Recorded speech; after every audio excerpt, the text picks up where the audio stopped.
വിശുദ്ധ കുർബാന എന്ന കൂദാശയിലൂടെ ഈശോയെ തന്നെ മുറിച്ചു തരുക. ദൈവം മനുഷ്യന് ഭക്ഷണമായി മാറുന്ന കൂദാശയാണല്ലോ വിശുദ്ധ കുർബാന. വിശുദ്ധ കുർബാനയിലെ ഓരോ പ്രാർത്ഥനകളിലും ഇറ്റിറ്റ് വീഴുന്നത് ഈശോയുടെ സ്നേഹമാണേ. ഓരോ പ്രാർത്ഥനയും അർത്ഥം അറിഞ്ഞ് കൂടുന്ന സമയത്ത് അനുഭവിക്കാൻ പറ്റുന്നത് പോലെ ഈശോയുടെ സ്നേഹം അനുഭവിക്കാൻ പറ്റുന്ന വേറൊരു സമയമില്ല കേട്ടോ. ഈശോയുടെ സ്നേഹത്തിന് ഒരു മാനദണ്ഡങ്ങളും ഇല്ല. പാപിയാണോ? സാരമില്ല. 100 എണ്ണം ഉള്ളതിൽ നഷ്ടപ്പെട്ട ഒരെണ്ണത്തിന് തേടി വരുന്നതാണ് നമ്മുടെ തമ്പുരാൻ. കുറവുകളൊക്കെ ഉണ്ടോ? സാരമില്ല. നമ്മുടെ എല്ലാ കുറവുകളെയും നിറവുകളാക്കി മാറ്റുന്നവനാണ് നമ്മുടെ പൊന്നു തമ്പുരാൻ. ആത്മാർത്ഥതയോടെ പ്രാർത്ഥിക്കാൻ ശ്രമിച്ചിട്ടും ശ്രദ്ധിക്കാൻ പറ്റുന്നില്ലേ? പ്രാർത്ഥിക്കാൻ പറ്റുന്നില്ലേ? സാരമില്ല.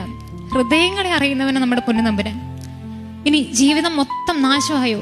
എല്ലാം ഒരു ഹോപ്പും ഇല്ലാതെ എല്ലാം നശിച്ചിരിക്കുവാണോ? സാരമില്ല. ഈ അൾത്താരെ ഇരിക്കുന്ന ഈ കുഞ്ഞപ്പത്തിനുണ്ടല്ലോ എല്ലാത്തിനോളം ഉത്തരവുണ്ട്. വിശുദ്ധ